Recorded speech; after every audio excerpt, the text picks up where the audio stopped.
5 Live Formula One now though on Sports Extra. Live F1 commentary of qualifying in Azerbaijan. That is coming up right now on Extra. And of course, if you want the county cricket, BBC Online and the Sports app as well. It's time for qualifying ahead of the Azerbaijan Grand Prix, and we are very, very excited for this session because after a very small amount of free practice, just 1 hour earlier on today, which had a red flag in it as well, we're going to set the grid for the race on Sunday. Then tomorrow there will be a morning qualifying session for the sprint, which will then be a sort of half an hour race, 17 laps I think it is, and that will be completely standalone. So the sprint will no longer set the grid for the Grand Prix on Sunday, which overall I think is neater. I think it's a neater solution. And would I rather, Rebecca Clancy, motorsport correspondent for the Times, would I rather have more free practice sessions? As much as I'm not necessarily a fan of the sprint, am I going to sit here and say, oh no, instead of qualifying in a race tomorrow, I want some more free practice sessions? That would make me weird. That would make you very weird. That's the only thing that would do it. That alone is what would make you weird. I don't think anybody wants more practice time, do they? Not even you, Jack. No, even as much as you're not a big fan of the sprint, I know you don't like it that much. But I do like this new format. I do like the fact that today's qualifying sets the grid for Sunday, and Saturday will just be a standalone sprint day. Whatever happens on Saturday stays on Saturday, and that is fine. Don't know where to go with that one. Andrew Benson, the BBC's chief F1 writer, is also with us in the commentary position. Andrew, Baku, famously a unforgiving circuit, looked quite close in practice earlier on. Yeah, and was quite an eventful session, wasn't it? We had Charles Leclerc missing his braking point twice, Carlos Sainz hit an inside wall, Yuki Tsunoda spun and got a puncture, Pierre Gasly had an engine, Alpine claims it was a hydraulic failure, but it looked rather like an engine fire to me. They're still racing to get that car ready, and we don't really know what the competitive picture is. Red Bull and Ferrari looked very, very close, just a few hundredths between Max Verstappen and Charles Leclerc at the end of that session.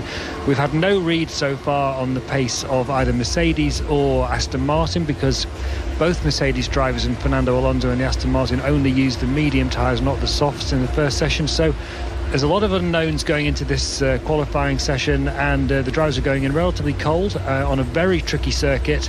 Temperature's quite cool in Baku today, so I'm expecting some action. Session will be getting underway in just 2.5 minutes time. This qualifying session is absolutely standard, so we will have our 18-minute first practice session to see who's going to get knocked out in Q1 and all of that. Alpine, as Andrew mentioned, they've got a tough task ahead of them because they got so few laps in, and same with Kevin Magnussen, only 8 laps on the board going into this qualifying session. And I think if you're a front runner, Beck, you're sort of all right if you lose a bit of track time, because you can learn it in Q1 and Q2, but especially for sort of a Magnussen and a Haas, Q1's your only shot. Yeah, and it's really important, as you say, the FP1 was the only FP, as it were, the only practice session we've got, and now we're into the business end of the weekend already, which is very unusual. But if for those teams at the back of the grid, it's so important that they had that running time. But that red flag, that was 12 minutes that they were off the track for, which is a lot of time for these guys when they've only got an hour. A lot of the teams bringing upgrades as well this weekend. Okay, some of them are very track specific. They're trying to reduce drag on what is a very high-speed circuit. But they haven't had as much testing as they would like. So it's going to be really interesting for the likes of Verstappen, Perez, Alonso, even the Mercedes guys. As Andrew said, they haven't had any running on the soft tyre so far. They'll be okay. I'm not worried about them. But yeah, for the Williams and the Haas, it's going to be a tough 18 minutes for them, I suspect. Deanna says, we've just gone from the serene calm of the cricket commentary to the bonkers riot, which is hashtag BBC F1 on Sports Extra. Couldn't imagine more of a contrast than that. Bonkers riot, I like it. Bonkers riot. Yeah, that's good, though. Yeah. We haven't even got started on this session yet, Jack, either. I know. It was a bit bonkers this morning, wasn't it, with all the, various things that we were talking about, including Taylor Swift references. And speaking of bonkers riot, I saw Paramore twice last week. Did you? So, yeah, if my voice is a bit sore, that's why. Were you moshing? I was the first time, and then I wasn't the second time. Okay. Second time I was just like grooving. Okay. You know. I wish there was a camera on you then so people could see what you were just doing when you groove. It's called grooving. Thanks for the boys to get the car out. Pierre Gasly on the radio there. Fair play. I don't know how Alpine have got that car out. The car was on fire. The whole rear had sort of melted away like it does under that extreme heat. But he's out there, ready to go. Everybody is queued up at the end of the pit lane. So I think even for the front runners, they will use this Q1 as some really important learnings, to be honest, because it's not about it is about qualifying today, but they're also in a way preparing for qualifying tomorrow also. So everybody's streaming out onto the circuit, all on the soft tyres, as you would expect. George Russell at the back of the queue, up behind Alex Albon as he comes into the left-hander of turn 2. As I say, Max Verstappen and Charles Leclerc were the two quickest drivers this morning. Verstappen quickest, but only by half a tenth of a second. And traffic in Baku can often be a bit of a conundrum during the session as well. A bit of a spark or something came off the car down at one of the cars down at turn 2. It might have been anyway, I don't know what it was. It looks almost like a cigarette. You know when someone throws a cigarette out of a moving car and it kind of bounces along and does those sparks? It kind of looked like that. But anyway, Russell out on circuit. A reminder of the championship positions. Max Verstappen leads, 69 points for Verstappen. Then Perez in second has 54, so a 15-point gap between Verstappen and Perez. Fernando Alonso third in the championship, appropriately, having been third in every race so far this season. Has anyone finished third in the first 3 races of a season before? Andrew? That is a really niche bit of knowledge, Jack. I've got no idea. What's the longest running? Surely first place must be have the longest sequence of finishing in the same position. Well, yeah, I would know what I imagine mean? so, yeah. So that would be Vettel and Ascari in that particular instance, yeah. Sebastian and Alberto, obviously. But no, I don't think... Norbert and... I've forgotten. Well, there was an Antonio. Antonio. Yeah, the father of Alberto, and now we're going back in the day somewhat. Anyway, no, I'm not sure many people have clocked up the record for consecutive third places and entered it into the record books. It feels like a Sean Kelly kind of stat. Sean won't be listening to us, but he's the kind of guy who would know it. Virtual stat man on Twitter. Anyway, for those of you wanting to sync up, we've got 15 minutes and 43, 42, 41 seconds to go. The sound you can hear is Lewis Hamilton coming down the back straight into the 90-degree left-hander of turn 3. Swings it back over to the left-hand side of the road, down through the gears into the 90 right at turn 4. And now this tricky sequence, the car in front actually is just locked up. Got to tuck it in, hang it all the way to the left, and then get a good drive out through the 90 right at turn 7. The yellow flag out in the first sector. Nick de Vries has yet to leave the pit lane, which is a bit of an odd one, because in the AlphaTauri you would suspect him to... he did use a set of soft tyres earlier, but then so did everybody, so I imagine that would be an issue. It was Zhou Guanyu who went off at turn 1 and then carried on. No lap times on the board. Long circuit here in terms of lap time as well, so it's almost 2 minutes, so it takes a while to get the first laps on the board. Hamilton coming down the hill now through the left-hander. Well, it's over a minute and a half, not quite 2 minutes, but Hamilton does the fastest middle sector of anyone, but no one else has done a middle sector yet. He drives towards the line. The fastest time that we saw earlier on was Max Verstappen on a 1 minute 42.315. Hulkenberg does a 44.3, Hamilton does a 43.6, so about a second and a half slower than free practice earlier on, but these are only their first runs. Hulkenberg drops down to 4th, Ocon jumps up into 2nd place, but it'll take a while for these lapse times to filter through. Williams potentially on for a good run here. Albon's just gone 600s quicker than Hamilton, and it is the low downforce circuits that tend to suit the Williams a little better, even though this is kind of it's not a fully low downforce circuit, because there are a lot of corners where you need the grip, unlike a Monza where there's only sort of a couple. Carlos Sainz is coming down the hill into the final corner. Bottas now goes fastest on a 43.4. Verstappen is quicker than Leclerc in the first sector by a tenth of a second. They're making their way around the middle part of the lap now. Stroll goes up into 2nd place. Hamilton now gets shuffled down to 4th. Russell down into 6th. Piastri now goes fastest. And into the pits comes Carlos Sainz. That's an interesting one. So Carlos Sainz has just come into the pits at the end of that lap. Instead of getting a lap time on the board, I would have thought, you know, to kind of get a banker lap in, you would have, you would have finished that lap. That's an interesting one, because if we get a sort of red flag or anything now, it'll be a bit stressful for Sainz. But anyway, that's what Ferrari have decided to do. Everyone else is setting a lap time, and Verstappen goes fastest, 2 tenths ahead of Charles Leclerc, 9 tenths ahead of Norris and Piastri. And then it's Perez in 5th, Bottas 6th, Stroll 7th, Albon 8th, 9th for Hamilton, 10th for Sargent, Russell, Ocon, Magnussen, Hülkenberg, Tsunoda and Gasly are the 16 drivers to have set a representative lap time. Alonso's on a push lap now, having bailed out of his first lap. Maybe got a yellow flag potentially. So we'll see what Alonso can do. A very quiet session, Beck, for Fernando Alonso earlier on. As far as normally he's lighting up the timing screens and getting everybody very excited, but it was all quite chilled in that first practice session. It was very calm. He didn't even have a go on the soft tyre, did he? He's a bit like the 2 Mercedes drivers as well. They're just choosing to go out on that medium tyre, so not really looking, or from certainly looking at the tyres they were using, not looking ahead to this qualifying session, looking towards the later in the weekend. But yeah, as you say, not particularly exciting pre-practice session from him, was it, Andrew? No, it wasn't. No, just watching him come across the line now, coming right up to it now. See how quick this lap is. So he goes 3rd behind Verstappen and Leclerc. So one thing to talk about, just to mention about the Jack, you mentioned that he aborted his first lap. It's possible he was doing a prep lap. Because temperature's quite cool in Baku, 19.6 degrees air, 37.6 track. Zhou Guanyu's had a spin at turn 2. Looks like he's managed to avoid hitting anything. Turn 1, sorry. So it's not going to be the easiest. It's also a low abrasive track, so low abrasion track, I should say. So it may be that they're struggling to get the tyres up to temperature. So quite often you see the drivers do sort of not quite on the limit lap to get the tyres up to temperature before they do an on the limit lap.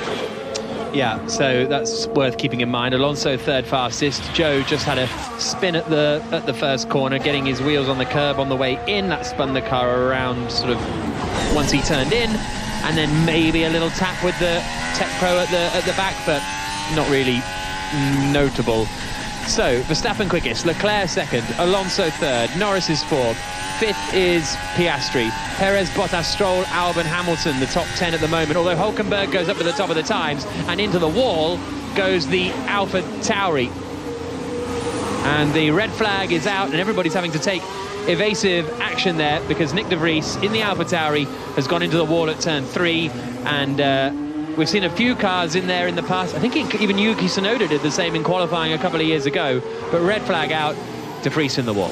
And it's exactly the scenario you were predicting, Jack. Carlos Sainz in the Ferrari, who'd aborted his first run, was on a lap at that time when Nico Hülkenberg stacked it at turn 3, and now, okay, there's a red flag, so the time is stopped, but it just makes things a little bit more squeaky bum for Carlos Sainz for the rest of qualifying. What happened to Nick de Vries coming down in towards turn 3 on the brakes and just sailed straight in. Way too much speed for the man from Schnake. I have to say, I mean, you know Nick de Vries a lot better than I do, Jack, but I think he's probably beginning to feel the pressure a little bit. He's a rookie, he's not been that quick. Kind of fell into that AlphaTauri seat in a way, as a sort of backstop option after here's some radio from him. Oh my god. A frustrated gentleman.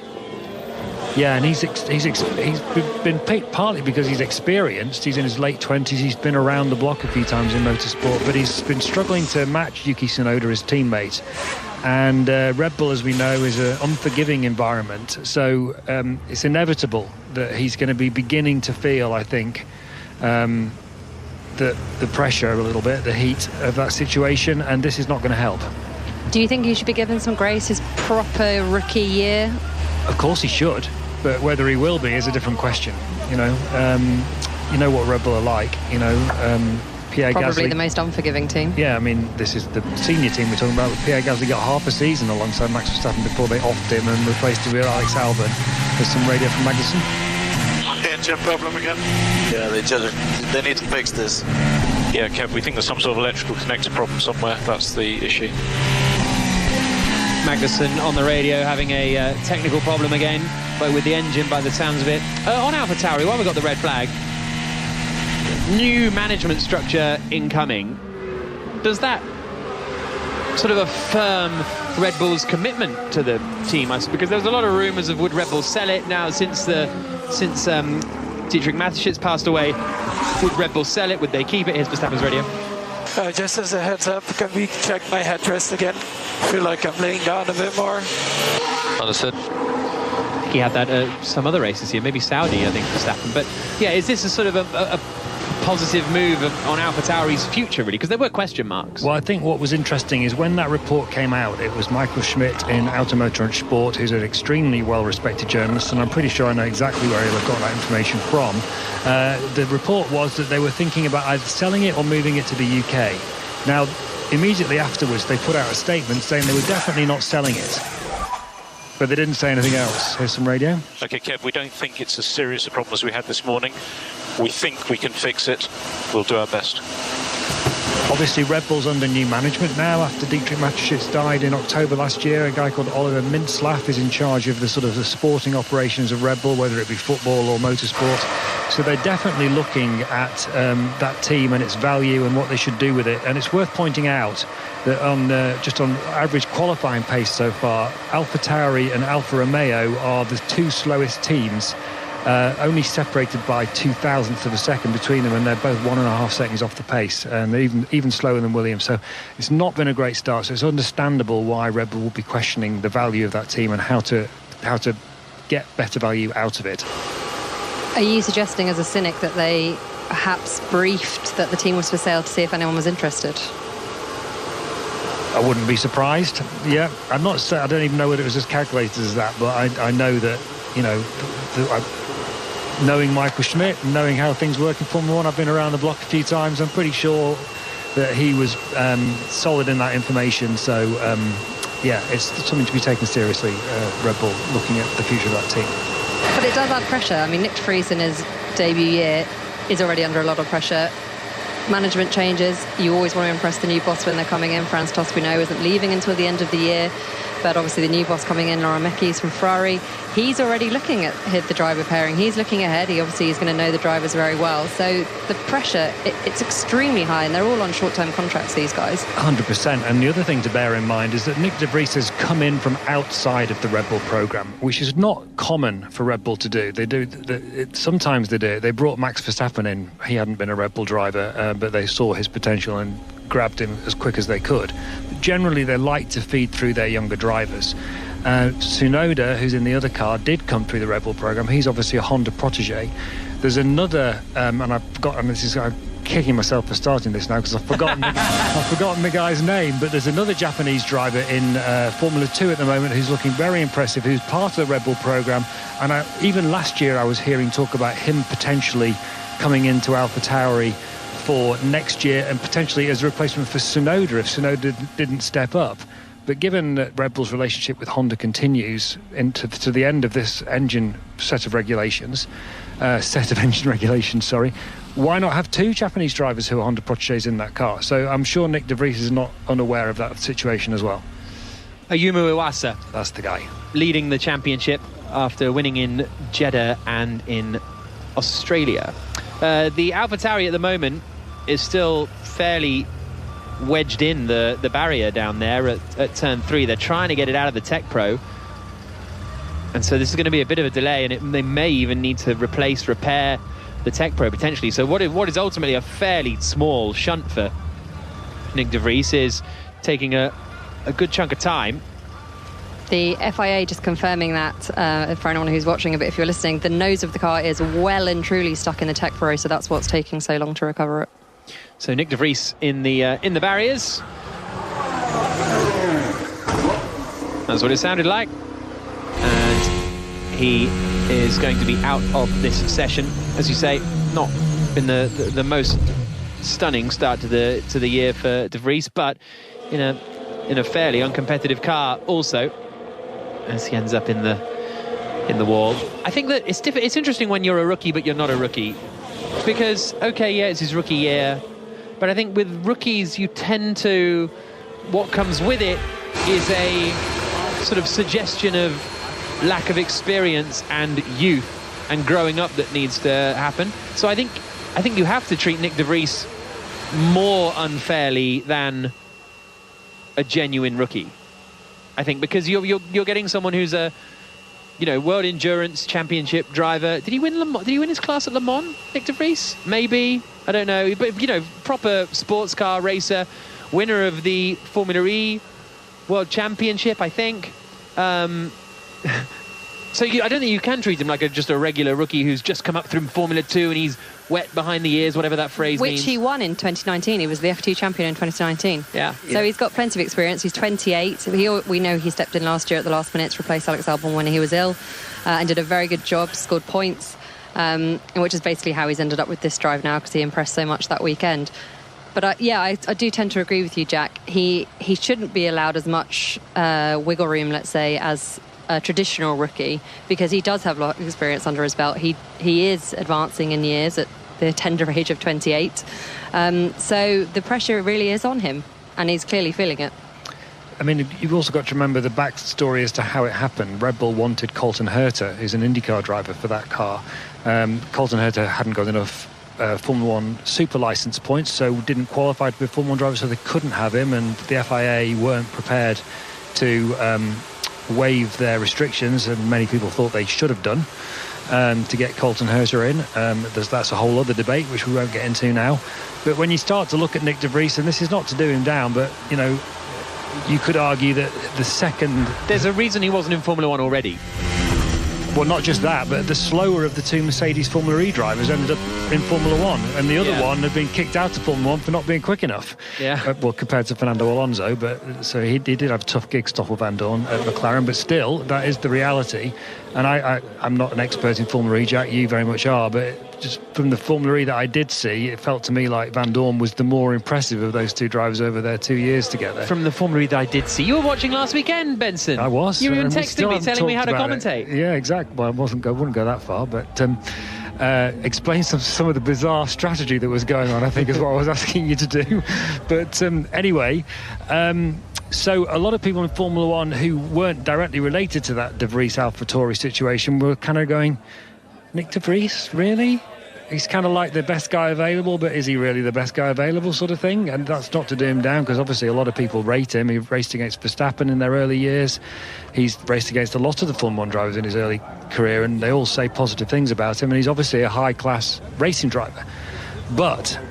there's one thing being a high-class racing driver at Beck, isn't it? And it's another thing succeeding in Formula 1. Yeah, vastly different. I mean, when you look at the grid and listening to practice, Andrew, you were saying that these are the best drivers in the world. Well, most of them, and Nick de Vries isn't the worst on the grid by any means, I wouldn't say. He's definitely not the best. I'm not sure he would be in the category of a future world champion. I don't think any of us would feel that. He's making up the numbers, to put it quite cruelly, maybe. I remember at the time as well, there was a conversation happening around the Red Bull Junior program, because you've mentioned the Japanese driver already, but perhaps their junior program isn't quite as strong as it had been. There was a bit of a dearth of drivers. They didn't really have many options, as you said about Colton Herta.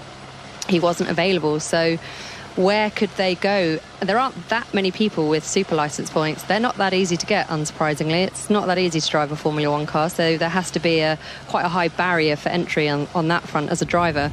So they didn't really have many options, which is yet another reason why Nick de Vries will know that he is under a lot of pressure, because at that time last year, they didn't really have anywhere to go. Yeah, and just one final point on this situation. They got him in because they thought he'd be a safe pair of hands and he'd do a solid job.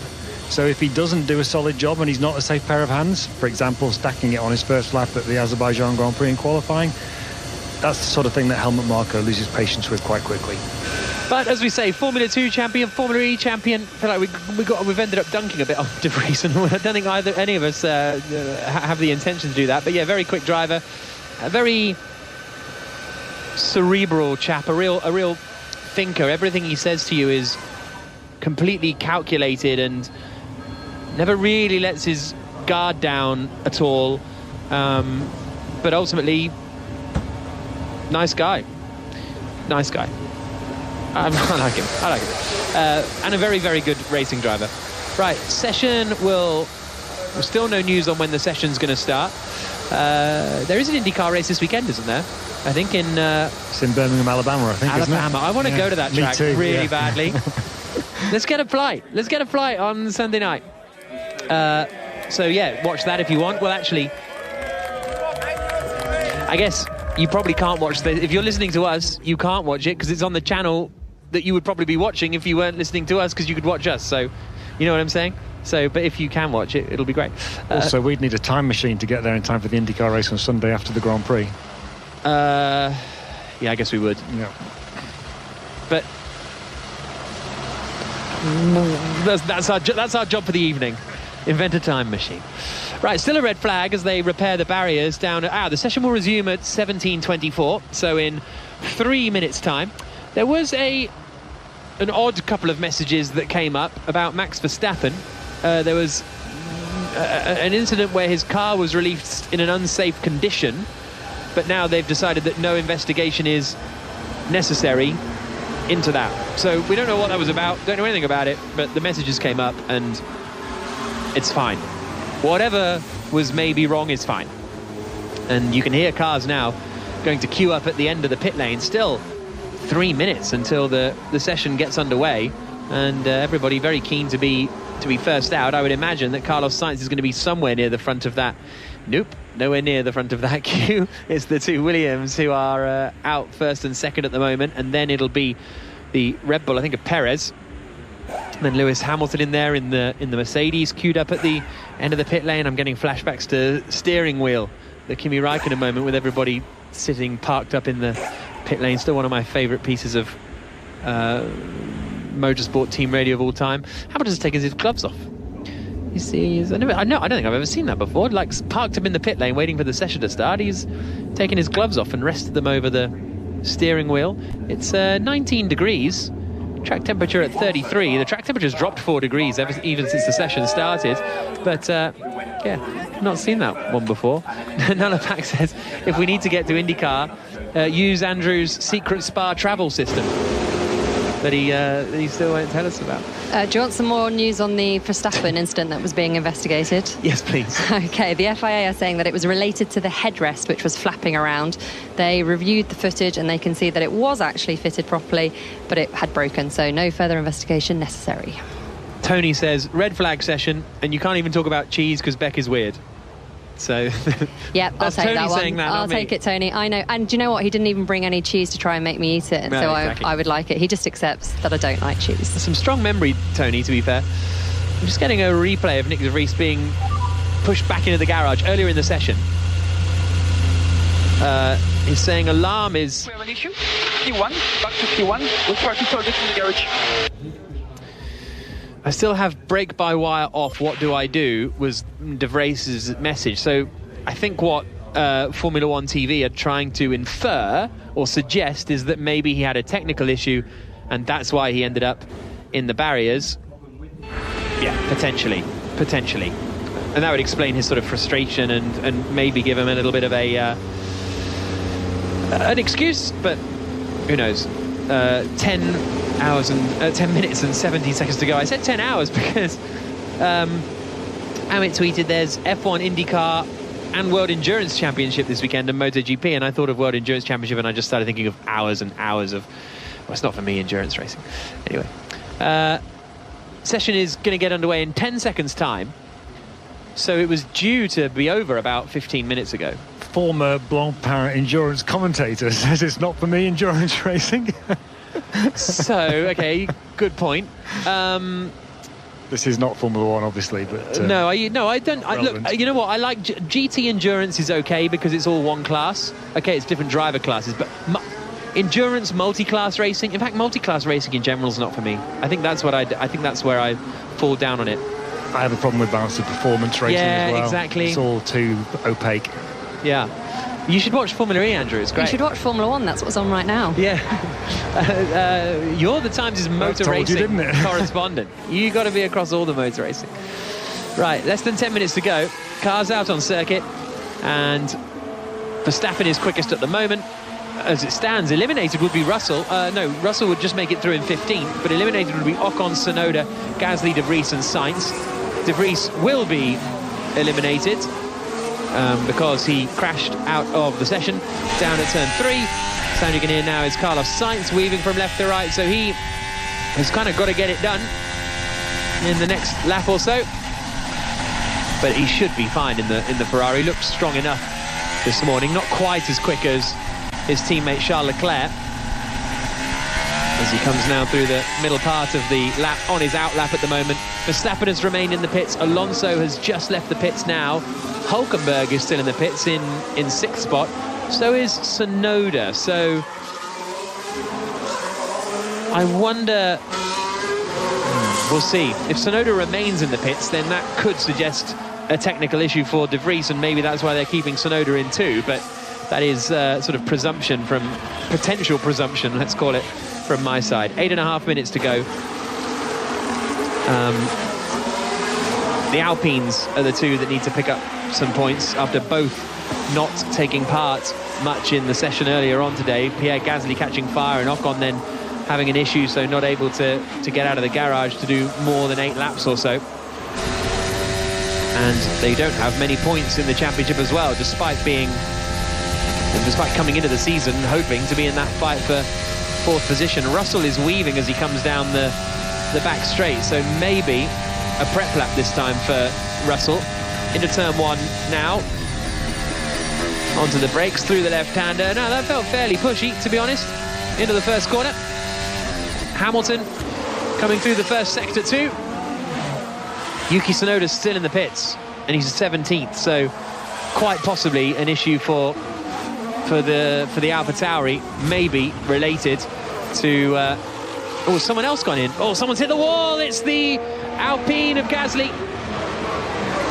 After the team worked so hard to get that car ready, the red flag is out again, and Pierre Gasly has slammed the wall where Nick De Vries did, but has stayed out of the barriers. Well, he's just smashed the barriers hard on the side and has now crawled to a safe space. So actually, this is going to be a very short red flag.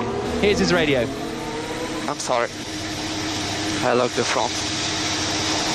Okay, copy that, mate. Just stop the car. Engine off, shakes his head. The Alpine mechanics must be thinking, are you serious?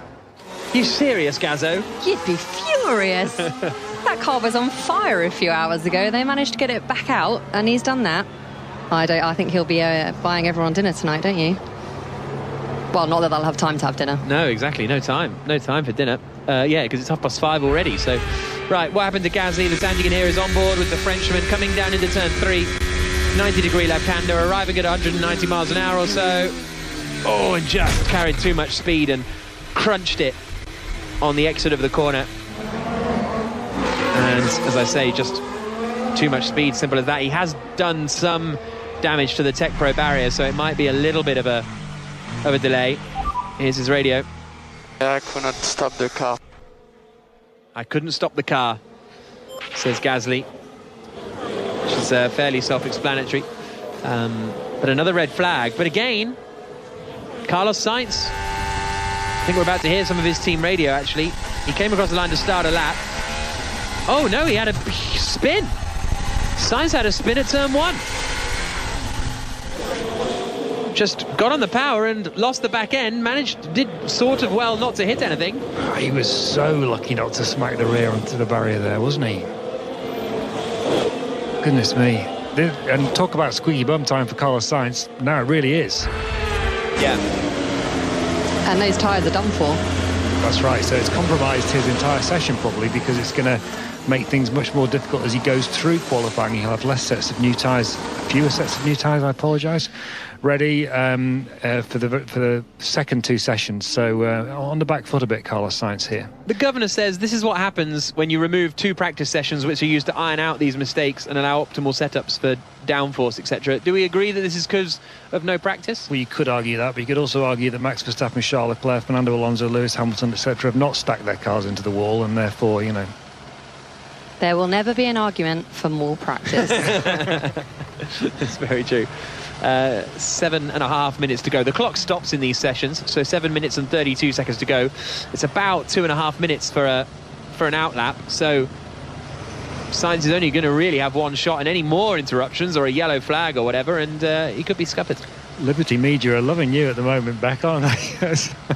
You're doing all their work for them. I'm impartial. I work for the Times. There was something earlier where it just sounded like I was sitting next to Domenicali. It was quite... I think it was about, every day, the session, every day means something, or something. That was your phrase you used. You can't argue against the fact that every single track day, Friday, Saturday, Sunday, there is meaningful track action. Stefano, I'm not. 7.5 minutes to go. Sainz returns to the pit lane, and he is going to get wheeled back into the garage. As I say, another red flag session. Joe says, don't forget Rallycross returns on Sunday too. The Euro Series from Hungary. Did not know that. A lot of people talking about the Spider at Barber. Jago and Stu G both talking about the big Spider. So, Rallycross is one of those things that used to look like a bit like rallying, I suppose. That used to be massive and just suddenly wasn't anymore. Those days at Liddon and Brands with Murray Walker commentating, Martin Shanker and all that. I'm a bit old. You're a bit young for this, both of you probably, aren't you? But I've seen the famous bits, yeah. The one with the Murray saying that the guys, he's got a clear view out front now and he drives off the road. Anyway, all of that stuff. What am I saying? Yes, exactly. Whatever happened to Rallycross, eh? It still exists. There's still the FIA World Rallycross Championship. But no one pays any attention anymore. Well, I think that's okay. It's the good old days of Grandstand. That's what it was. Grandstand. Yeah, exactly. But I think it is also the way that Formula One has become motorsport these days. In the pre the 80s, all motorsport was kind of got the same attention. I think, like endurance racing. World Sports Cars Championship was huge back in the day. You watch some British touring cars from the 90s and the grandstands are rammed. And you go to Brands or something now for a British touring car meeting, which I did at the end of last year, and it's good. It's plenty busy enough and it's got a lot of interest, but it was huge back in the day, whereas motorsport has become just Formula One now. It's synonymous now, and I think that World Endurance Championship and Rally, WRC, and all of those are sort of suffering for it a little bit. Here's Sargent's radio. Go in, red flag, boxing, the rear. Damn it, man. I was on another good lap. That's fine, you were good. Here's Charles Leclerc. Prepare the other helmet with a darker visor, please. And Charles, they're telling me this is the darkest visor we have. Okay, good. Here's Max Verstappen. The sun is becoming lower and lower. It's quite annoying. Yeah, understood. Do you want your tape? No, it's okay. It's just annoying. Understood. Yeah, I was going to just explain Charles Leclerc's comment there. It looks slightly counterintuitive with the sun going down as it is now in Baku, that someone will be asking for a darker visor, but it's all to do with the height of the sun and how much the drivers have it in their eyes. And you can see the positioning of the sun. There are certain corners where the drivers will be braking, a little bit like Melbourne with the first corner there. The low sun really causes the drivers problems. You imagine trying to stop a Formula 1 car, braking at exactly the right time and not crashing like Pierre Gasly did is not the easiest thing. That explains the dark visor comment. 7.5 minutes to go. Red flag still out as they repair the barriers. Alex says marshalling multi-class racing is good though. I once blue flagged Jean-Eric Verne in an LMP2 as he tried to overtake a GT car because he had an LMP1 car lunging him. He gave me a wave the next lap. There you go. Anonymous says, I have a meeting at 3. Do we reckon Q3 will finish by then? No. Not a chance. I'm afraid not. Zoe's asked me what's my favourite Paramore song. Probably Still Into You. And Tony says, bring back Grandstand, stop with all the cookery shows, we know how to boil an egg, which is a comment on, I think, Saturday afternoon television. I'm definitely in the bring back Grandstand camp. Yeah. What a programme. Yeah. That's it. No, I think we agree, but The world of sport has changed. Do you know, the session's going to start at 5:37 local time, by the way. That's 3 minutes. 3 minutes time. But just on grandstand, do you know what actually was quite annoying for a Formula One fan in the 70s and early 80s? Because everything else got in the way of Formula One. So, for example, I never saw the 1982 San Marino Grand Prix because it was always something else was always in the way. I wasn't even a twinkle in my mother's eye. I know. It's just don't stop showing off. I've changed my mind, actually. Decode is my favourite Paramore song. I don't know why I said Celine. Decode is my favourite Paramore song. Which was 1982. Was that the Villeneuve-Peroni one? Yeah. Sorry, I just nodded off mic again. Yeah. You told me off for doing that last time we were in here. It's not useful radio. Yeah, exactly that. That's just one example. There were many examples like that. But it was always some horse racing or some snooker or some whatever else was on that I wasn't interested in. It's like listening to Five Lives. You know, that's how people feel, you know, when they listen to us and, you know, we go get an update from the football or we go to a, you know, it's the same kind of thing because we're trying to sort of, you know, bring the whole world of sport to people. Well, I mean, a 20-second update from Upton Park or the London Stadium is not quite the same as, you know, half an hour in the middle of a Grand Prix to watch some racing at Chepstow. Yeah. Is all I'll say to that. True. 7.5 minutes to go. And they are working quite frantically on Kevin Magnussen's car, putting the sort of engine cover and bodywork back on by the looks of things. So it looks like he's about ready to head out. As I say, 7.5 minutes will remain. At the moment, eliminated would be Ocon, Tsunoda, Gasly, De Vries, who's crashed out, and Sainz, who's yet to set a lap time. And Verstappen is the quickest man at the moment, ahead of Charles Leclerc, with Alonso third, fourth for Norris, fifth for Hamilton, Hülkenberg, Piastri, Perez, Magnussen and Bottas at the top 10 as it stands. And this will be frustrating for the drivers as well, this sort of stop-start nature of this first part of qualifying, and the sun getting a little lower will make things a little more challenging also. And with the getting later in the day, the temperature has just dropped another degree, which means, as we were mentioning, Andrew was mentioning earlier, that additional push lap to try and warm up the tyres. With only 7.5 minutes left on the clock, they're not really going to have that option, and because of, you know, already had 2 red flags, they just need to be getting on with this. So I wouldn't be surprised if we see some more incidents here. Yeah, it's going to be absolutely key to get a clean lap in and clean traffic and not get held up. We'll see if Verstappen...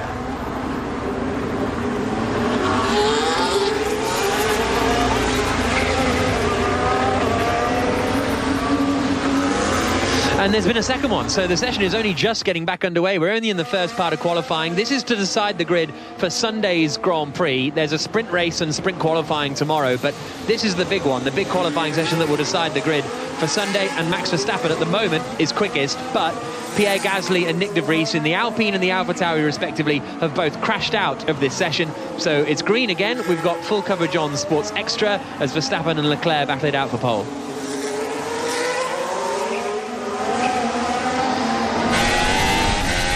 Sainz out on circuit then.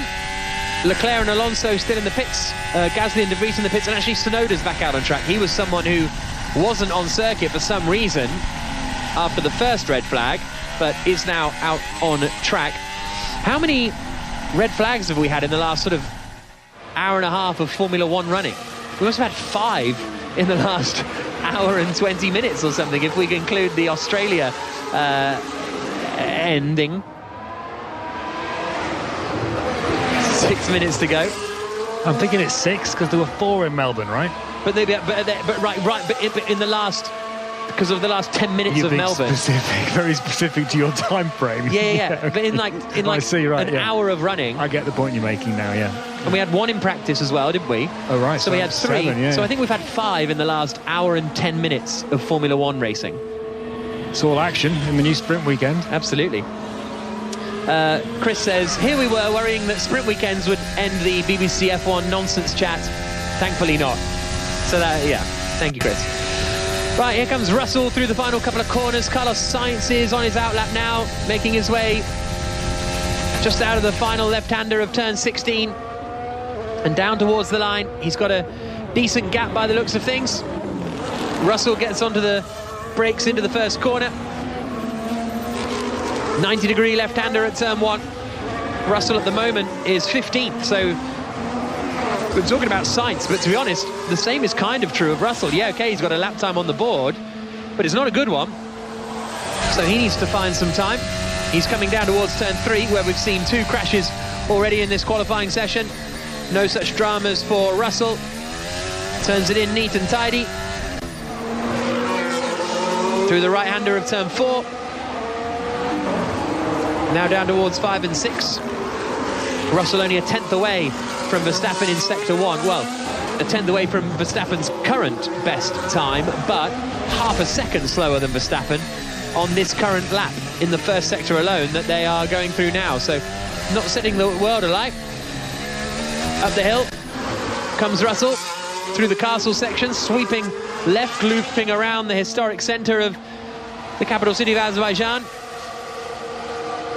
And now he starts to drop down the hill, back towards sea level and the Caspian Sea. Well, I think it's below sea level, isn't it, the Caspian Sea? So he's heading back down towards below sea level. Through the middle sector split, 4 tenths down on Verstappen's current best time, but that time is about to improve. Perez goes quickest on a 41.7. Verstappen comes across the line, DRS open. And how much quicker than Perez does he go? 0.3 of a second. Here's Magnussen's radio. Okay, Kev, there's something wrong with the car. Slow down and come in. Slow down and box. Very sorry, mate. It's okay. No, we can't risk it, Kev. We can't risk it. So we heard Magnussen complaining about reliability problems. They'd taken the engine cover off, tried to fix it, but they've still got a problem. So that is a shame for Kevin Magnussen. His session is run. He's 14th quickest, so he will probably drop out. Sainz gets his lap in now, goes 7th fastest. There's still some more lap times to come in, but Gasly and De Vries are 2 that definitely will be out. Magnussen most likely will be out of Q1, so actually there's only 2 spots up for grabs at the end of this first part of qualifying, or only 2 drivers, I should say, that will be eliminated. Bottas only goes 15th fastest in the Alfa Romeo. Joe goes 16th. Piastri's shuffled down to 17th, but now jumps up into 13th place. So the Australian gets up the order. At the moment, it's the 2 Alfa Romeos that will be eliminated of Bottas and Joe.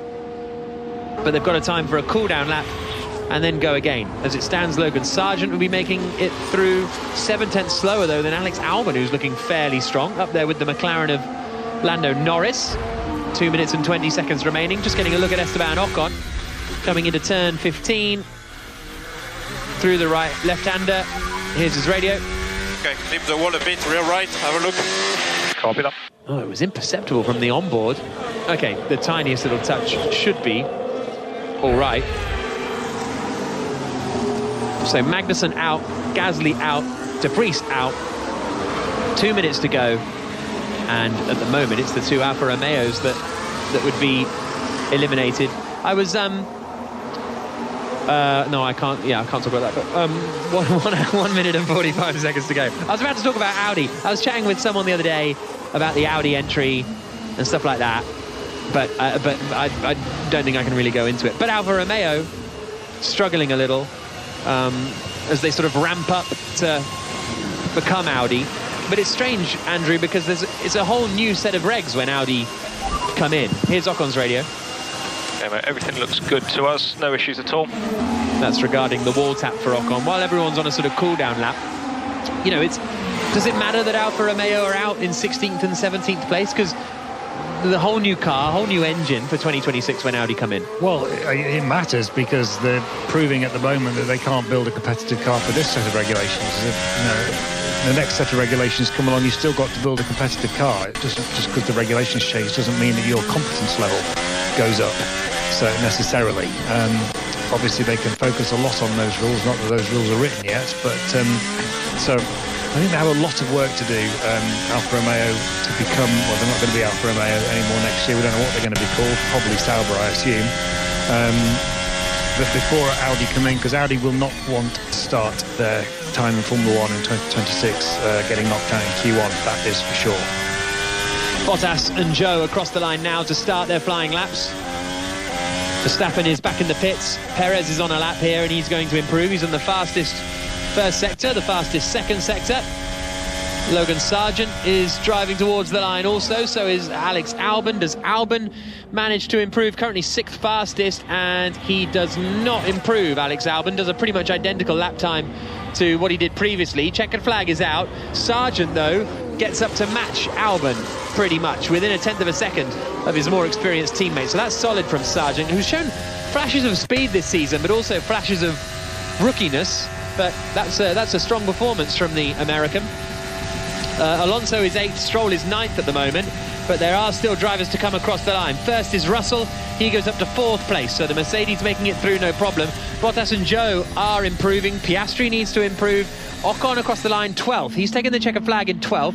Yuki Tsunoda comes through in the AlphaTauri, he jumps up into 8th place, so Ocon is getting shuffled down here, and Ocon is in danger of being eliminated in the first part of qualifying. Not a huge amount of running earlier on due to a technical problem, and he's dropping further and further down the order. Sainz goes up into 8th spot. Hulkenberg doesn't get ahead of Ocon, so I think Hulkenberg is the driver most at risk. It's going to be Bottas, then Zhou, then Piastri. Those are the drivers that are about to come across the line. Hulkenberg improves, but yeah, not by much, remains in 14th position. Bottas goes up to 13th, so it's Hulkenberg who's eliminated, because Zhou gets up into 15th position. Is it Zhou or Piastri that are out? It's Zhou in 16th, 17th Hulkenberg, 18th Magnussen, 19th Gasly, 20th Nick de Vries. So both Haas out in Q1, which will be a disappointment. Well, it will be a disappointment for them. I'm never quite sure what Haas are expecting coming into this season, because sometimes you get these mega laps, magic laps from Hulkenberg. Suddenly he's 6th quickest, but then they don't actually qualify there, and then they slip back, and I don't really know what they are. I mean, obviously they wouldn't want to be out in Q1, but would they have expected it? I don't think they would have expected it, would they? I sometimes wonder about Haas if they're just here for Netflix, but is that harsh? Just to say right at the end there, Charles Leclerc. I pronounce it Haas. Haas. Oh, harsh. Oh, harsh. Right. No, Haas. But you said, is that harsh? I was doing a bit. Yeah, very good. We sound like we're just talking to each other. Charles Leclerc, we are. Are there people listening? Andrew, are you listening? Trying not to at the moment. But Hulkenberg was 7th in Australia. Okay, 7th, it was a bit chaotic there, and Magnussen had a 10th place in Saudi Arabia, so perhaps it's not too surprising they're out in Q1. What Beck was trying to say was that at the end of the session, Charles Leclerc popped up to fastest time ahead of the Red Bulls. Obviously, Verstappen was in the pits. Just as interestingly, I think, Fernando Alonso, we've not seen Aston Martin's pace, and they haven't looked that quick so far in the session, but right at the end as well, he pops up to 3rd place ahead of Sergio Perez. So it does look like the Aston Martin's got some pace, because he's ahead there by good 3 or 4 tenths of Russell and Hamilton in the Mercedes. So we'll now move on to the second part of qualifying. Alex Albon in the Williams, looks like he's got a shot. Here's Hulkenberg's radio. Okay, sorry, Nico, we're knocked out. There it goes. Yeah, I don't know. It's not good. Not good, says Hulkenberg. Myself, Jack Nicholls, the Times' motor racing correspondent, Rebecca Clancy, and the BBC's chief F1 writer, Andrew Benson, with you for coverage of qualifying for the Azerbaijan Grand Prix. Race gets underway on Sunday. You can hear it across the 5 Live network and the BBC Sport website. In fact, we're live on 5 Live on Sunday for the Grand Prix, and then tomorrow is a sprint racing day. Early morning qualifying, then a race. Hit the wall, the right front wheel. Hamilton hit the wall fairly square on coming through turn 15. Oh, and then I had a big chunk of understeer at 16, which turned into oversteer on the exit, so that didn't look particularly fun for him. But Charles Leclerc is quickest in that first part of qualifying. We should be starting Q3 now at 17:48, but we've actually only just finished Q1, so quite a bit delayed, with 2 red flags from crashes for first Nick de Vries and then Pierre Gasly. Q2 will start at 17:52, so 3 minutes time. And Sainz didn't exactly set the world alight on any of his laps there. Only got up to 9th place. Tsunoda was in 10th spot in the AlphaTauri, which was a solid performance. But again, we're into that midfield battle. It's fair to say, Andrew, I know we don't know where they've qualified yet, but well, and Beck, McLaren looking a bit more like it. They'll be very pleased with these early indications, surely. For sure, with Norris's pace there in 7th place, pretty much on a level with the Mercedes, at least after Q1. That's a big step forward for them. And just to remind everyone, here's Joe on News Radio. sure. We are just out P16. Oh. How far? Just 200s, really tight to Ocon. That's the first time he's not out-qualified Valtteri Bottas this year, Zhou Guanyu. Anyway, go back to McLaren. It's a big weekend for them this weekend because they've introduced an upgrade on the car. They admitted even before, right at the launch of this car actually, back in February, that they had missed their targets, hadn't seen a development path early enough, and therefore expected to have a difficult start to the season. It has been a difficult start to the season, but this development that they've introduced to the car this weekend is where they feel they should have started the season if they'd realised this development route earlier. So the fact that so far appears to have given them a decent step forward. I mean, you've got to keep it in perspective because while he's with the Mercedes, he's also only just ahead of Alex Albon and the Williams. So let's wait a little bit before we jump to too many conclusions about McLaren, but it's a positive start for them at least. So, second part of qualifying getting underway imminently in about 90 seconds time. Battle to get into the top 10. 11th through 15th will be decided. Esteban Ocon making his way out onto the circuit. Only just made it through in that session into 15th place he was. 200ths quicker than Zhou. The Williams are already queuing at the end of the pit lane, waiting to head out onto the track and get this second part of qualifying underway.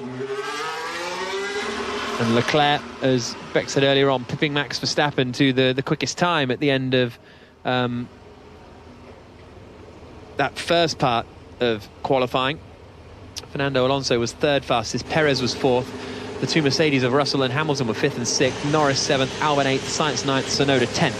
So it would have been those 10 that would have advanced through, as it were, but they were the top 10 in Q1. Sargent in 11th, Piastri 12th, Stroll 13th, 14th for Bottas, and 15th for Esteban Ocon. So that was the order in the first part of quali. New tyres for most of the drivers, I would have thought, ahead of this next session. Leclerc and Verstappen actually were out on used tyres for their runs, I think, in Q1, by the looks of things. And we'll see what they decide to do here. Probably, you'd have thought, a new set for Q2. Albon and Sargent leave the pit lane because the session has got underway. Alonso out there too, as they make their way around on the outlap. So, obviously, we're expecting the two... Now, you're always expecting 8 cars through to Q3, because Aston Martin have joined the fight. It means there's not much room for shocks, or there's real possibility for shocks, because if any of those 4 teams don't get both cars through, you do tend to be a little bit surprised this season. We'll see how far away McLaren are from joining that fight up at the front. 14 minutes and 15 seconds to go. 10 cars have left the pits, 5 are still sitting in there. Leclerc, it's the 2 Ferraris, it's the 2 Red Bulls, and it's Lando Norris. Everybody else is out on circuit. The Ferraris looking very chill. They're not keen to go out at all. Everybody else is out on circuit, so that is a little interesting. I'm sure that it'll all converge towards the end of the session. A bit surprising from Ferrari, given the first session and that Sainz had to push so hard and only just made it through after the 2 red flags. So strange to see them still in the garage. Perhaps they know something we don't, but we've touched on it already. With so little practice, you'd think they'd want to be out on track, getting the laps under their belts. Yeah, you'd think there was still something to learn, to be honest, but who knows. The other interesting thing is that qualifying is very different conditions for both of the qualifying session. Not crazy different, of course, but one is taking place as the sun is setting at 6 o'clock in the evening, and the other is getting underway at kind of midday, I think, isn't it? It's about 12:30 tomorrow, something like that. So they're going to be very different sessions on that front also. Across the line comes Alex Albon.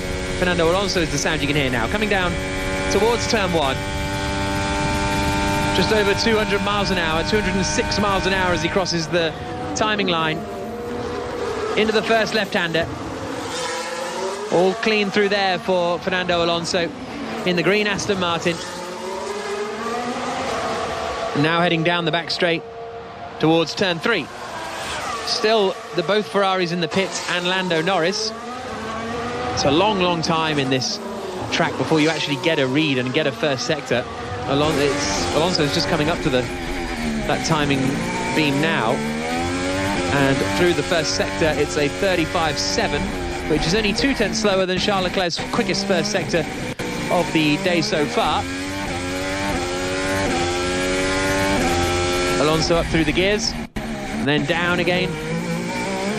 60 miles an hour through the tight right-hander. Swings it left, up the hill now. Now towards the middle sector split. Good lap this from Fernando Alonso. He's much quicker through the first sector than anybody else by 0.3 of a second or so. 0.3 quicker than Alex Albon in sector 1, and he is another 0.3 quicker in sector 2. Perez has just set the fastest first sector of anyone, a couple of tenths quicker than Alonso. So the lap times are starting to come in now. Leclerc and Sainz have left the pits. Lando Norris still has not. So again, we'll keep an eye out on him. And Albon does a 1 minute 42.2. Fractionally slower than he managed in the first part of qualifying. Logan Sargent does a 42.7, which is much slower than he did in qualifying. And actually, Albon's gone out on... Both Albon and Sargent are on used tyres, so that explains why they didn't make a huge gain.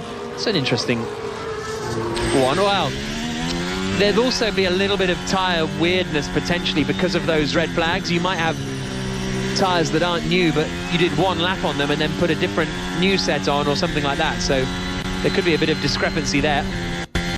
Sound you can hear is Sergio Perez coming towards the line. Alonso quickest on a 41.4. What is Perez going to do? Followed across the line by Verstappen. Here comes the Mexican, and he goes quicker than Alonso by 0.3 of a second. Now coming through is Verstappen. He's not actually going quicker than Perez here. Perez on a new set of tyres, Verstappen on a new set of tyres also. Out towards the line comes the championship leader, 15 points clear of his teammate at the moment. And he goes second fastest.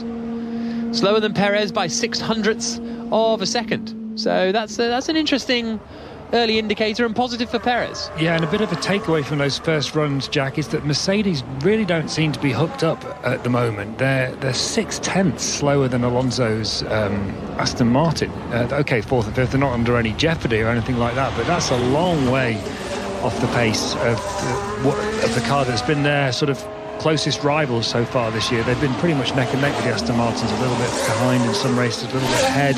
In Australia, the last time they competed, so to see them that far behind is a surprise. Used tyres for the Mercedes. Okay, I'll stop talking then. So that could explain some of it. Sound you can hear now. All of it, I would say. Well, yeah, maybe. Yeah, exactly. But I didn't want to just completely poo-poo your... No, you're quite right to. I just don't know why I bothered talking, frankly. Maybe we should all shut up for the session. Let's listen in to this Ferrari. Doesn't work on radio, does it? Didn't work on telly when they tried our match today either, did it? 9 minutes to go. 600ths between Perez and Verstappen up at the front. Perez ahead of Verstappen. Leclerc, I think have they backed off here, these two? No, they're still pushing. Leclerc now coming through the castle section, through turns 8, 9 and 10, up the hill. Flicks it left and starts the flat-out blast towards turn 16. Has a bit of a slide on power as he comes down into the downhill left-hander. He's got a car just ahead of him, which I think is Verstappen. Gets out of the way.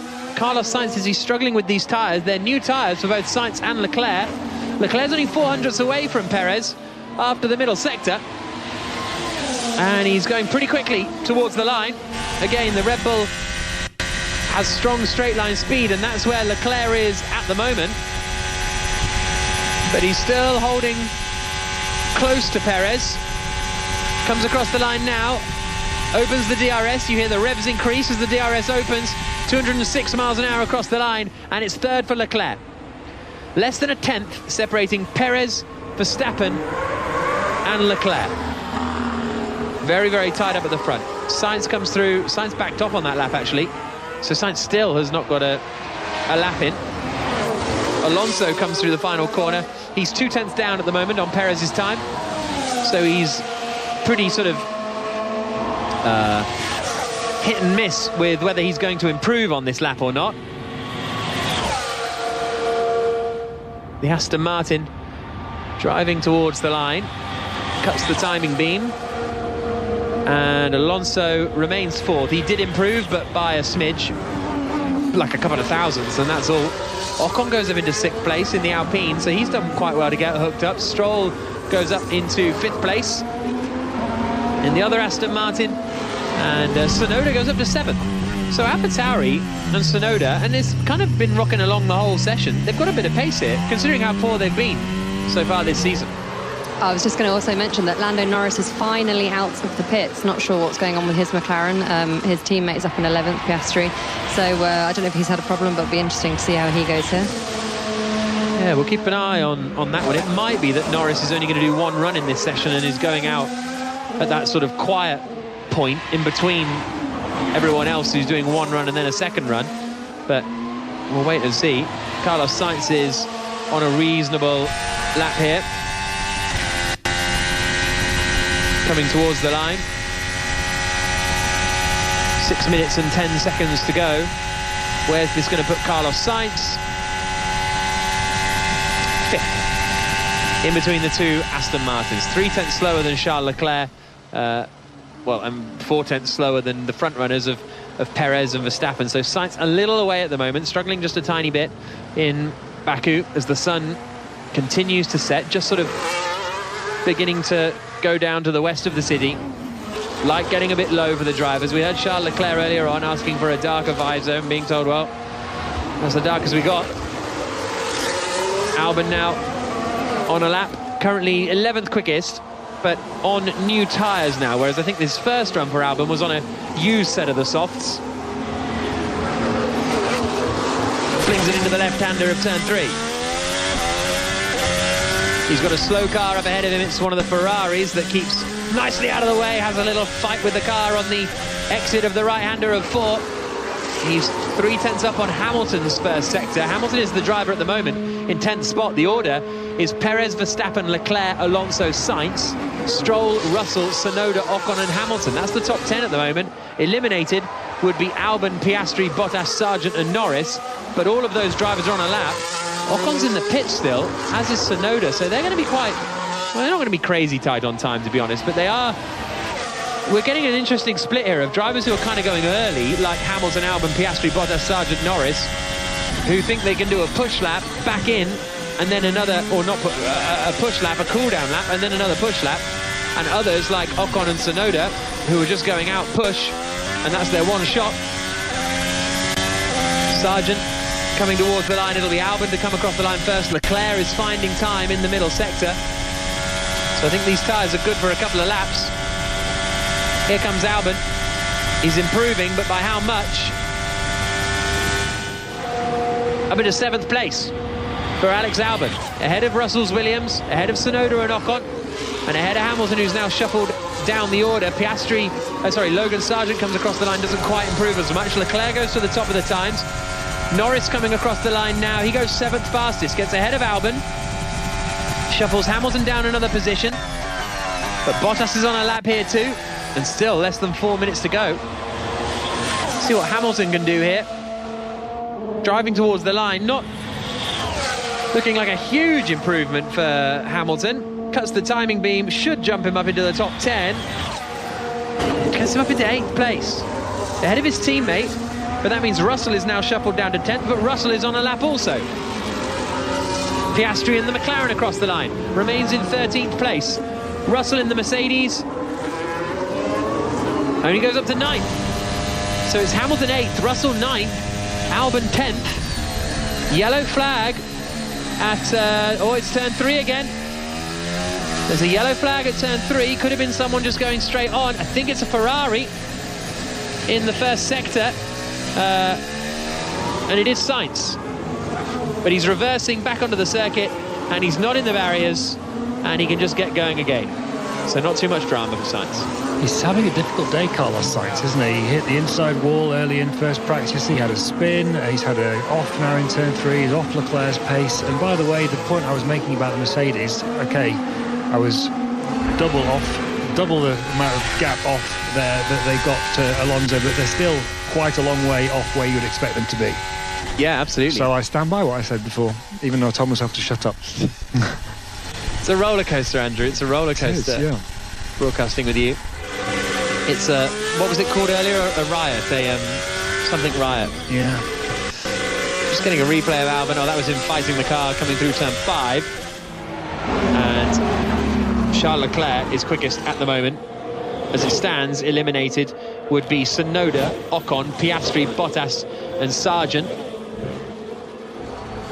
Alex Albon in 10th place in the Williams. Then it's the two Mercedes in 9th and 8th. We've got just under 2 minutes to go. So drivers who are starting their laps now, such as Esteban Ocon down into the first corner, this is his last chance. Anyone starting their lap now, it's their last chance.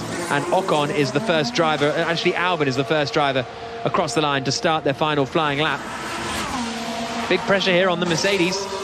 They need to find a bit of pace. Because they're, I mean, to be fair, yeah, they are only a 10th away from Carlos Sainz in the Ferrari and the Aston Martin, so they're not a million miles away.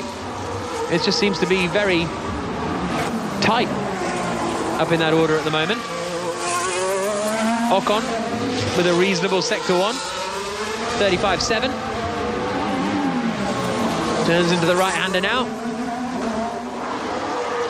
Now up through the castle section. Verstappen's on another push lap on this same set of soft tyres.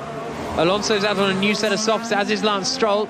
So that's the interesting difference, is Alonso and Stroll doing their laps on a new set of softs, whereas the Mercedes are on, they were new when they went out on track, but they've done one quick lap in them. So maybe the Mercedes needing a little bit, to be fair, Mercedes traditionally have needed a bit more time to get their tyres up to temperature. Verstappen with the fastest first sector of anyone. Perez is not improving. Hamilton's not improving on this lap. He's halfway around it, so there's still time to find more time. Albon only goes 10th fastest, so Albon's going to be on the bubble. Ocon comes through in the Alpine and pushes Albon out. Albon doesn't make it through into the final part of qualifying, but Ocon is now the driver on the bubble. Checkered flag is out. Lando Norris in the McLaren, driving towards the line. Tsunoda, Piastri and Bottas are all on push laps. Sargent didn't improve either, so both Williams are out. So it's whether Russell and Hamilton are going to get pulled into the danger zone here by Tsunoda, Piastri and Bottas. You'd think not. You'd think that Bottas doesn't have the pace to catch up, and he doesn't. He's 14th. Piastri across the line, jumps up into 8th, gets ahead of Hamilton. Hamilton pits. Up now goes Tsunoda up into 7th place, but I think that's it. The Mercedes, well, are they going to squeak through? Is Russell out? George Russell is going to be out here. Comes towards the line now, and he pits. George Russell out in Q2. Hamilton only 10th, but 11th on the grid will be George Russell. 12th for Esteban Ocon, 13th for Alex Albon, 14th Valtteri Bottas, 15th Logan Sargent. But George Russell eliminated from the second part of qualifying, and Hamilton only making it through by 4 thousandths ahead of his teammate. Here's Albon's radio. P11. Yeah, well, we would have got through if Carlos didn't get in the way. Okay, so Albon complaining about traffic there from Carlos Sainz, which was a little bit earlier on in the session, but wasn't expecting a Mercedes elimination. They were talking this week, you know, it's the start of a new, you know, they've reshuffled their technical team, and or re-unshuffled, however you want to describe it. You know, it's the start of a new process. Results won't be instant, it'll still take time. Gone backwards. That Russell radio. Oh, in or not? So just dropped to P11. Ah, sugar. We don't have the pace this weekend, guys. Another chance tomorrow. I mean, they really don't have the pace this weekend, do they, at all? That is a real surprise. As you said, they've come into the weekend pretty confident. They've had this reshuffle. James Allison's back in the day-to-day role of chief technical Mike Elliott's being moved out, or he's demoted himself to a more superior role. It's all very confusing, but yeah, of course it takes time for that to have effect, but to see Russell out in P11 in Q2, that is a real surprise, and Hamilton only just scraping through. And I know they didn't have any running in practice on the soft tyres. I very much doubt that's been an issue here today. They just haven't got the car set up right. They're 8-9 tenths off Max Verstappen. They're only 3 tenths from Carlos Sainz in 4th. But I think the interesting thing is, Andrew, the teams who are in there ahead of them. The AlphaTauri of Yuki Tsunoda, that's a surprise. And the McLarens are a surprise as well. Here's Bottas' radio. That's P14 for us. Copy. Yeah, there was, improved a bit, but lost the control at the end, so. That was Bottas, but McLaren, both cars into Q3, Andrew. Yeah, so I mean, it's very obvious that it's Mercedes that have dropped off and not the others, because you've got the Red Bulls and Ferraris and the Aston Martins looking pretty much in the same sort of places you'd expect them to be. Excuse me, Norris and Tsunoda have done a very good job to be where they are, but it's Hamilton and Russell that are out of position. Now, they're struggling with that car with low speed corner performance and balance, too much oversteer. So actually, when you start to think about the layout of this track, it's all low speed corners, short duration, 90-degree right-handers. Basically every corner is like that. So it looks, if I had to guess, I would say that it's just so happened that it's the sort of track that has particularly highlighted the sort of single biggest Mercedes weakness, and they're suffering for it.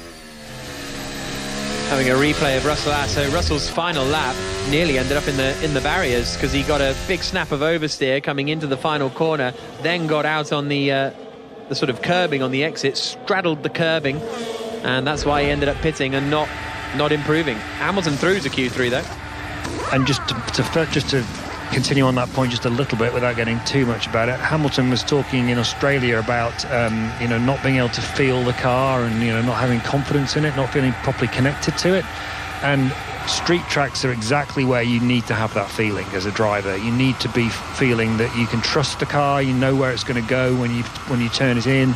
You've got to have faith and confidence that it will respond to your inputs. A benign car, which is why, for example, if you think back to the beginning of last year when the Red Bull was struggling with understeer, for example, and Perez was looking as competitive as Verstappen a lot of the time, and then that pace drifted away from him as the car became more alive later in the year. But it's what Mercedes have got the opposite problem. This car's too difficult for the drivers to handle, and this track's exposed it. Which means full credit to McLaren as well, you have to say, because their big upgrade packages they've brought this weekend, clearly the drivers like what they've been given, for the first time this season, both into Q3. So it's very well done to McLaren having a very opposite day to Mercedes. Tsunoda radio. Is P7, Yuki? Yes, let's go, baby. He's as surprised as you, Jack. So, AlphaTauri, 7th place for Yuki Tsunoda through to Q3.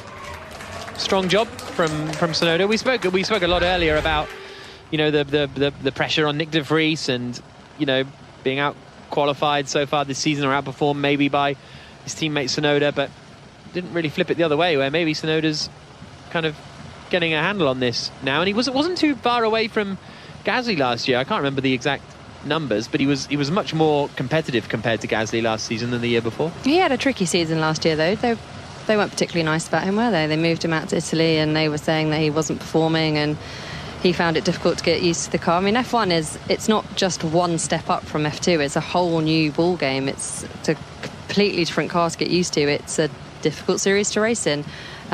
But I do think Tsunoda's very much got his hands around, got to grips with this car and is doing very well with it. And yeah, talk about the pressure on Nick de Vries, but Tsunoda is certainly not helping his teammate. No, indeed. Carlos Sainz then ready to head out again. The order for the top 10, for what it's worth, the session will start in 1 minute's time. Verstappen was quickest on a 40.8, a couple of tenths quicker than Leclerc. Perez third, 4th for Carlos Sainz, 5th for Alonso, 6th for Norris, 7th for Tsunoda, 8th for Stroll, 9th for Piastri, and 10th for Lewis Hamilton. So 12 minutes until we find out who will be on pole position for the Azerbaijan Grand Prix on Sunday. And then a reminder, tomorrow we just do a very separate thing. We qualify in the morning, then a race in the afternoon, but a sprint race, a 17-lap sprint race, which will take about half an hour or so. And points for that are the same as last season as well. So 8 points for the win, points for the top 8. But the theory being, you can do a bit more risk if you want to, because it doesn't set your grid position for the race on Sunday. And whoever gets pole position here will be the pole position sitter for the Azerbaijan Grand Prix. Max Verstappen, rather remarkably, has never started on the front row in Baku, even though he was absolutely dominating. What year was it? 2020, maybe, when he had his puncture? The puncture that they blamed on Pirelli and then Pirelli blamed on Red Bull. Yeah, that's the one. That's 2020, yeah. And it was it 21? Could have been 21. Oh, it was the season, wasn't it? Yeah, I think it was the season, so I think it was 2021. Because it was the same race as the Magic Button. Yeah. That's Hamilton's Magic Button. Didn't race in Baku in 2020, so 2021. Anyway, he was dominating, but I think it was Leclerc that was on pole position for that Grand Prix. And Leclerc is making his way down the back straight now. Just a little DRS test. Pings it open, slams it shut again. Interested to see if we have the same strategy as normal here. Out, push lap, in, new set of softs, and same again, or whether anyone will stay out on the same set of tyres if they're really struggling with warm-up, because the track temperature is now down to 29 degrees. We've lost 8 degrees of track temperature since the session started.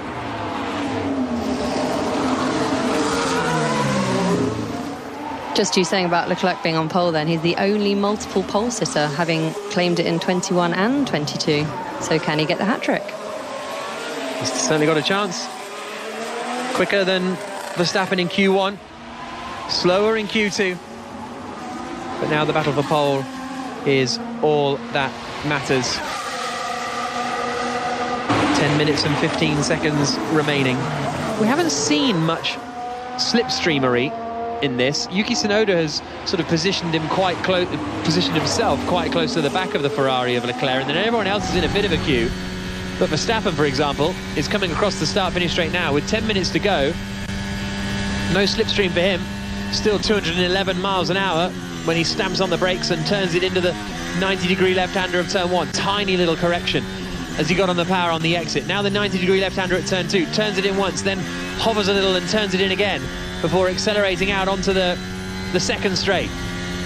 Once again hitting 200 miles an hour in between the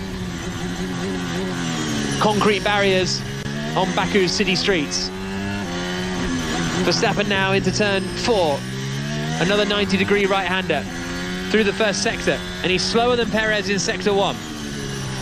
So Perez has the advantage in the first sector. This is the battle for provisional pole position on these first runs. But Verstappen finding time now as he comes into turn 7. It's all very undramatic for Verstappen through the castle section, climbing up over the hill. Leclerc's first sector is quicker than both of the Red Bulls. Fastest sector 1 for Charles Leclerc. Sainz is a little adrift. Middle sector splits incoming. Verstappen comes through, and he's quicker than his teammate in the middle sector, but only by 0.03 of a second. So they are absolutely neck and neck, Verstappen and Perez. Leclerc comes through the middle sector split now, and he's quicker. Well, no, he's about the same, sorry. He's pretty much matched him. Towards the line comes Perez, a 1 minute 40.5. Verstappen goes faster on a 1 minute 44.4. Leclerc is in the flat-out sweeps that takes him towards the line. The battle for pole position, the first run in Q3 for the Azerbaijan Grand Prix. Leclerc goes second, an identical lap time to the nearest 1,000th of a second. Max Verstappen and Charles Leclerc have done the exact same lap time. Verstappen gets provisional pole because he set the lap time first. Perez third, Sainz half a second adrift in fourth. Hamilton up into fifth, 7 tenths away from Verstappen. And then you've got Tsunoda and Alonso, but they're out on used tyres. Actually, Alonso was on new tyres, so just not a good lap that for Alonso. 7.5 minutes to go, and it's Verstappen on provisional pole, but can't get tighter than that.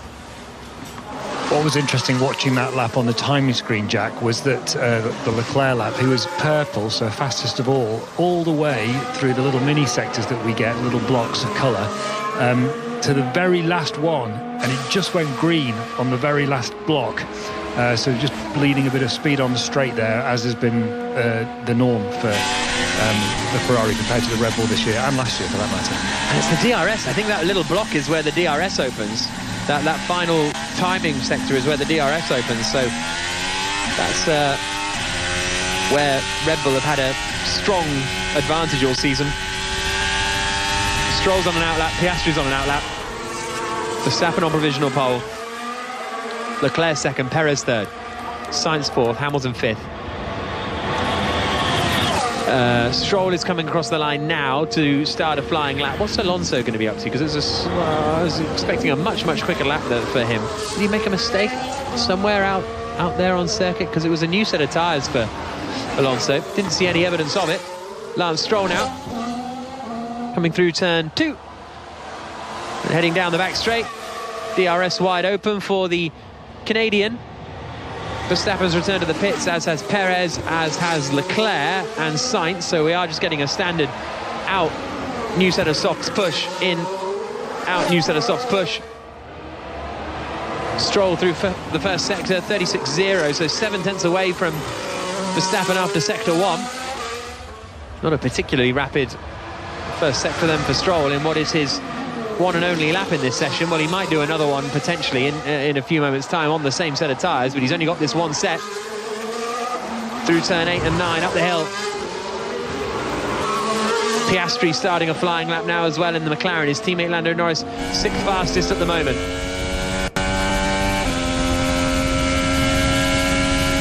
Stroll into turn 15. And he is now 1.2 seconds down on Verstappen. It's a long way off here, both.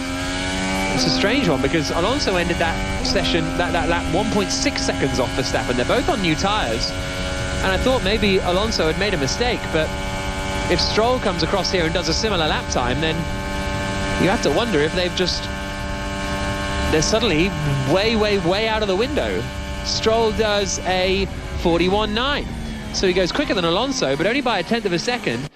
And he's gone 4 tenths slower than he managed in Q2.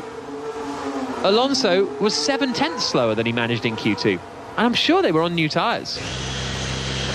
Strange one there for the Aston Martins. Yeah, well, according to the timing data and the tyre data we get, both Aston Martins were on brand new tyres. Right, battle for pole incoming. Verstappen rolling his way out onto the circuit. Oscar Piastri comes through the middle sector split. He's in that sort of Aston Martin mix. As I say, his teammate Lando Norris is 6th. I don't think this is going to be good enough for Piastri to match Norris. Stroll saying DRS isn't working. So that would explain a big chunk of lost time. And I wonder if Alonso was the same. We'll have to wait and see. Piastri comes through. He remains 10th fastest on a 42.0. Right, Verstappen, Leclerc, Perez, Sainz. Yeah, just getting a replay of Lance Stroll, and the DRS does not open as he comes towards the line. And if he had that all the way down the back straight as well, coming out of turn... Well, if he had that starting his last lap and then down the back straight, and then right at the end of the lap, then it could be, well, it would be an issue and cost time. 3 minutes and 10 seconds to go. Right, I don't usually do this. Beck, who's getting pole? Leclerc. Do you want to know an interesting stat? The last time there was a tie for pole, But Virtual Statman, you referenced him earlier, so I'm giving you one of his stats. 97? Oh, well, you're like, where in your brain do you store 1997 this Jerez? Yes. It's super famous, that one. I know. There were 3 drivers tied on time, allegedly, according to timing screens. Apparently it's true.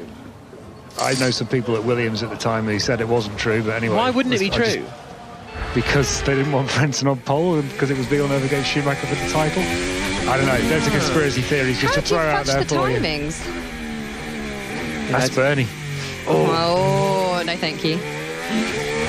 Who's your money on, Jack?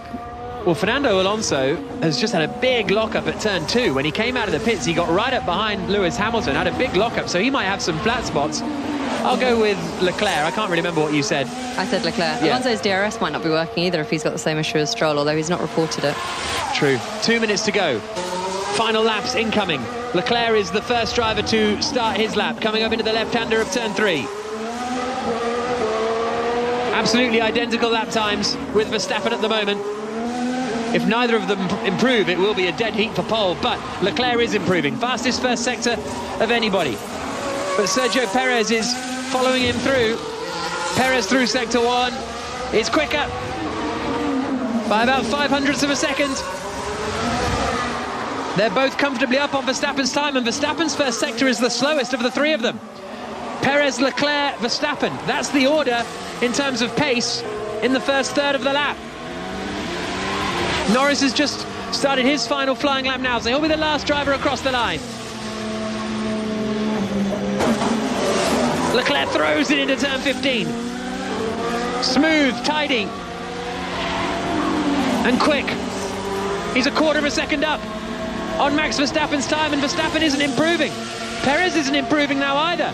Perez through the middle sector, and he's 600ths down on his previous best.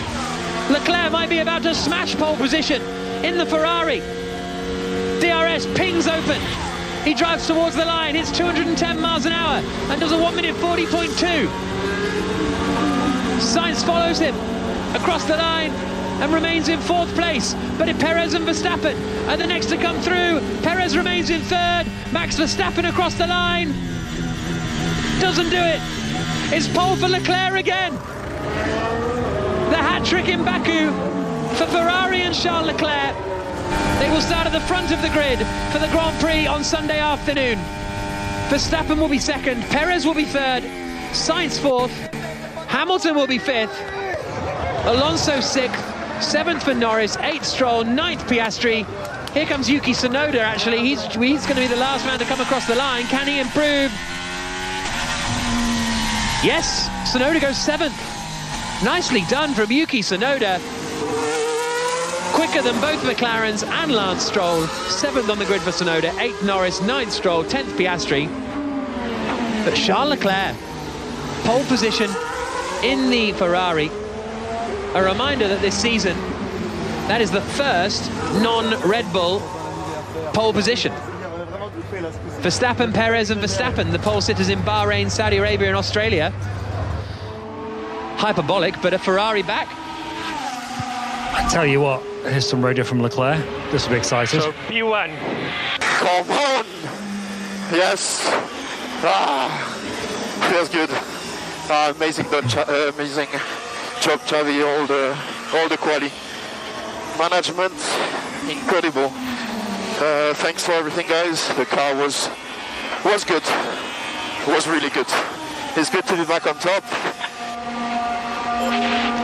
So we were talking earlier in the day, for people who weren't listening to practice, about whether Charles Leclerc is the fastest driver in Formula 1 over 1 lap, and it's exactly that kind of lap that makes people ask that question. He's 8/10 faster than his teammate, Carlos Sainz, and he's beaten both Red Bulls to pole here, and it's his 3rd consecutive pole at the Azerbaijan Grand Prix. That's an absolutely outstanding performance. Sainz has had an off day there, you have to say, or not to take away from what Leclerc's done. It has been an absolutely phenomenal lap from him. Just as the last runs were starting, then we predicted that it would be him, because he goes so well around this circuit. He just seems to absolutely love these high-speed street circuits, and he deserved it. It was a sublime lap from him. Right, thank you very much for joining us for this qualifying session. This has been an IMG production for BBC Radio 5 Live. The cricket is underway on 5 Live on Sports Extra.